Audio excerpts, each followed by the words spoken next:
Yes వివరణ ఇవ్వండి, లేకపోతే హాజరు కండి, లేకపోతే ప్రత్యక్ష విచారణకు సిద్ధం కండి. ఎగ్జాక్ట్లీ ఇదే జస్టిస్ నరసింహారెడ్డి కమిషన్ మాజీ ముఖ్యమంత్రి కేసీఆర్కు జారీ చేసిన ఆదేశాలు. విద్యుత్ కొనుగోలు ఒప్పందాలలో అక్రమాలు, అవకతవకలు జరిగాయని గత కొన్నేళ్లుగా చర్చ జరుగుతుంది. 2016 నుంచి ఈ విషయంలో ఆనాటి ప్రతిపక్ష పార్టీ కాంగ్రెస్ కావచ్చు, అదే రకంగా భారతీయ జనతా పార్టీ నాయకులు కావచ్చు, చాలామంది అలిగేషన్స్ చేస్తున్నారు. ఇందుకు ట్రిగ్గర్ పాయింట్ ఏంటంటే అప్పట్లో అరవింద్ కుమార్ అనే అధికారి రాసిన ఒక లేఖ. ఛత్తీస్గఢ్లో ఇంకా ఏర్పాటే కానీ ఒక విద్యుత్ కేంద్రం నుంచి విద్యుత్ కొనుగోలు చేస్తున్నట్లుగా ఒక రాద్ధాంతం చేస్తుంది, క్రియేట్ చేస్తున్నారు, ఒక సీన్ క్రియేట్ చేస్తున్నారు అని చెప్పి ఆనాటి విపక్ష నాయకులు, కాంగ్రెస్ బీజేపీ నాయకులు ఆరోపించారు. ఇప్పుడు తాజాగా గవర్నమెంట్ మారిన తర్వాత, రేవంత్ రెడ్డి అధికారంలోకి వచ్చిన తర్వాత ఈ విద్యుత్ కొనుగోలు ఒప్పందాలకు సంబంధించి ఛత్తీస్గఢ్తో జరిగిన విద్యుత్ కొనుగోలు ఒప్పందాలు, అదే రకంగా ఇక్కడ నిర్మాణం అవుతున్న భద్రాద్రి, యాదాద్రి విద్యుత్ కేంద్రాలకు సంబంధించి ఈ అవకతవకలు జరిగాయి అన్న ఆరోపణల నేపథ్యంలో జస్టిస్ ఎల్ నరసింహారెడ్డి కమిషన్ను విచారణకు నియమించింది రేవంత్ రెడ్డి సర్కార్. ఆయన గత కొన్ని రోజులుగా దీనికి సంబంధించిన విచారణ చేస్తున్నారు. చాలామంది నుంచి వారి వివరాలు తీసుకునే ప్రయత్నం చేస్తున్నారు. ఇందులో భాగంగానే గత నెల రోజుల క్రితం 25 మందికి నోటీసులు జారీ చేసి వివరాలు సేకరించే ప్రయత్నం చేశారు. ఈ నేపథ్యంలోనే తాజాగా ఆయన ఏకంగా మీడియా ముందుకు వచ్చారు. ఎందుకంటే ఇప్పుడు కీలకమైన దశకు చేరుకుంది. కేసీఆర్ ఇందులో కీలకమైన అలిగేషన్స్ ఎదుర్కొంటున్న నేపథ్యంలో కేసీఆర్ను విచారణకు సంబంధించి లిఖితపూర్వకంగా మీరు వివరణ ఇవ్వండి అని చెప్పి కోరిన పక్షం అయితే ఆయన అబ్నార్మల్గా నెలకు పైగా సమయం అడగడంతో అంత సమయం లేదు, జూన్ 15వ తేదీ కల్లా మీరు లిఖితపూర్వకంగా వివరణ ఇవ్వాల్సిన అవసరం ఉంది అని జస్టిస్ ఎల్ నరసింహారెడ్డి నిర్దేశించారు. దానికి సంబంధించి గడువు ఇంకొక 3 రోజులు మాత్రమే ఉండడంతో మీడియా ముందుకు ఆయన వచ్చినట్టుగా మనకు అర్థమవుతుంది. ఓవరాల్గా అసలు విద్యుత్ కొనుగోలు ఒప్పందాలలో ఏం జరిగింది ఎక్స్ప్లెయిన్ చేసే ప్రయత్నం చేస్తాను. ఇదంతా ఇవాళ దినపత్రికలో చాలా డీటెయిల్డ్గా ఉంది. ఆ దినపత్రికల్లో పొందుపరిచిన సమాచారం ప్రకారం నేను దీనికి సంబంధించి ఒక ఎక్స్ప్లెయిన్ చేసే ప్రయత్నం చేస్తాను. ముందుగా ఇందాక నేను చెప్పాను, ఇది తొలి వెలుగు సంబంధించిన బ్యానర్. కేసీఆర్ అరెస్ట్ అన్న క్వశ్చన్ మార్క్తో కనిపిస్తుంది. అయితే విద్యుత్ కొనుగోలు ఒప్పందాలకు సంబంధించి ఒకసారి డీటెయిల్గా వెళితే కరెంటు కొనుగోళ్ల రికార్డులు చూస్తే మీరే నిర్ణయాలు తీసుకున్నట్టు తెలుస్తుంది. అంటే జస్టిస్ ఎల్ నరసింహారెడ్డి కేసీఆర్కు రాసిన వివరణ ఇవ్వాల్సిందిగా కోరుతూ, లిఖితపూర్వకంగా వివరణ ఇవ్వాల్సిందిగా కోరుతూ రాసిన లేఖలో ఆయన చేసిన కామెంట్ ఇది. కరెంటు కొనుగోలు రికార్డులు చూస్తే మీరే నిర్ణయాలు తీసుకున్నట్టు తెలుస్తుంది, లిఖితపూర్వకంగా వివరణ ఇవ్వండి, జస్టిస్ ఎల్ నరసింహారెడ్డి కమిషన్ ఆదేశం. అయితే జూలై 30 వరకు టైం అడిగారు అబ్నార్మల్గా. అంటే ఆల్మోస్ట్ ఇప్పుడు ఇది లేటెస్ట్గా కాదు, గత నెలలోనే కేసీఆర్కు నోటీసులు జారీ చేశారు. కాకపోతే మీడియాకు లీక్ కాలేదు. తాజాగా జస్టిస్ ఎల్ నరసింహారెడ్డి మీడియాతో మాట్లాడడం వల్ల ఆయనకు గతంలోనే దీనికి సంబంధించి నోటీసు జారీ అయినట్టుగా మనకు వెల్లడైంది. ఈ నేపథ్యంలో దాదాపు 2 నెలలకు పైగా ఆయన టైం అడిగినట్టుగా తెలుస్తుంది వివరణ ఇవ్వడానికి. సో తాను తీసుకున్న ఒక నిర్ణయానికి సంబంధించి ఇంత అబ్నార్మల్గా టైం ఆయన అడగడంతో అప్పుడు జస్టిస్ ఎల్ నరసింహారెడ్డి ముందుకొచ్చారు. ఇంకొక 3 రోజుల గడువే మాత్రమే ఉంది, జూన్ 15వ తేదీ కల్లా దీనికి సంబంధించి వివరణ ఇవ్వాలని అడుగుతున్న పరిస్థితి కనిపిస్తుంది. అసలు విద్యుత్ కేంద్రాలకు సంబంధించి ఛత్తీస్గఢ్తో ఒప్పందం, భద్రాద్రి, యాదాద్రి విద్యుత్ కేంద్రాల నిర్మాణంపై విచారణ, అరవింద్ కుమార్ లేఖ కీలకమంటూ ఆయన 2016లో రాసిన లేఖ ఇది. దానికి సంబంధించిన తెలుస్తున్నది. ఇక అసలు కొనుగోలు ఒప్పందాలలో ఏం జరిగింది అనేది ఇక్కడ మనం దీంట్లో చదవచ్చు, క్లియర్ కట్గా కనిపిస్తుంది. 2016 నవంబర్ 30వ తేదీన రాసిన లేఖపై ఎవరు? అరవింద్ కుమార్.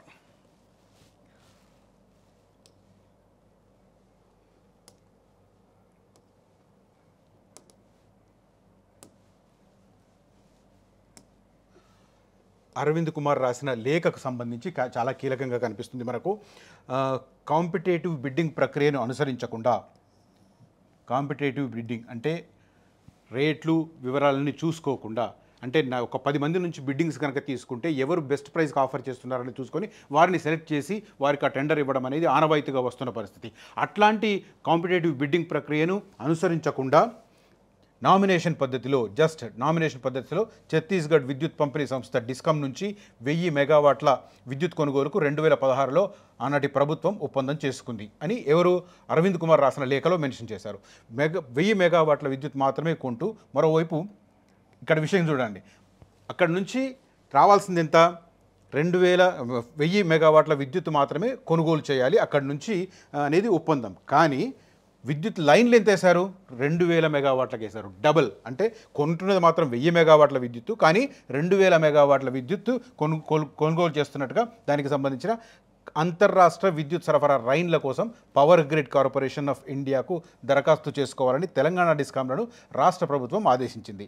ఛత్తీస్గఢ్తో 2014లో ఒప్పందం చేసుకున్నప్పటికీ 3 ఏళ్ల వరకు, అంటే 2014లో ఒప్పందం జరిగింది కానీ 2017 వరకు విద్యుత్తు కొనుగోలు చేయలేదు. ఆ తర్వాత కూడా ఓన్లీ 3 ఇయర్స్ మాత్రమే కొన్నారు, అంటే 2020 నాటికి అయిపోయింది. సో ఇది కథ, మొత్తం జరిగింది ఆ కథ అంతా. 2017లో సరఫరా మొదలైన మరో 3 ఏళ్ల తర్వాత నిలిచిపోయిందన్నారు.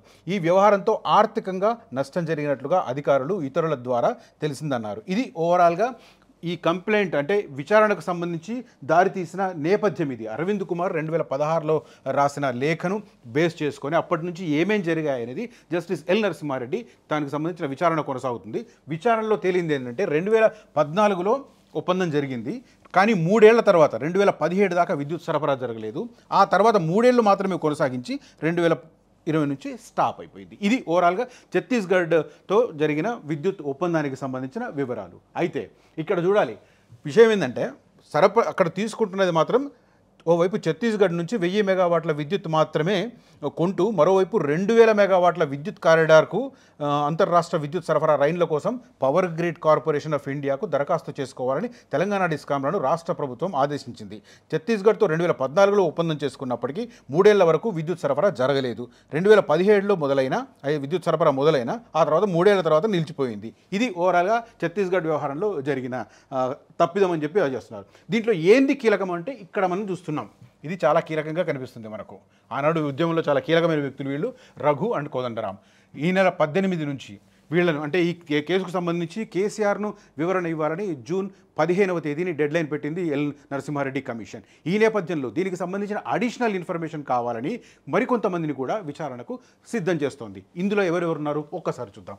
18వ తేదీన తెలంగాణ విద్యుత్ జేఏసీ చైర్మన్, ఈయన ఉద్యమంలో చాలా కీలకంగా వ్యవహరించారు. ఆనాటి సమైక్య పాలనలో తెలంగాణకు విద్యుత్ రంగంలో ఎలాంటి అన్యాయాలు జరుగుతున్నాయని చెప్పే ప్రయత్నం చేశారు. దానికి సంబంధించి ఒక భావజాల ప్రాప్తికి ఆయన విశేషంగా కృషి చేసిన పరిస్థితి. అయితే తెలంగాణ ఏర్పడ్డ తర్వాత ఆయనకు తగిన గుర్తింపు రాలేదు, దాంతో ఆయన మౌనంగా ఉండిపోయారు. ఇప్పుడు లేటెస్ట్గా విద్యుత్ రంగంలో ఏం జరిగింది అనే వివరాలు తెలుసుకోవడానికి జూన్ 18వ తేదీన విచారణకు రావాలని చెప్పి రఘుకి ఎల్ నరసింహారెడ్డి కమిషన్ నోటీసులు ఇచ్చిన పరిస్థితి, ఆదేశించిన పరిస్థితి.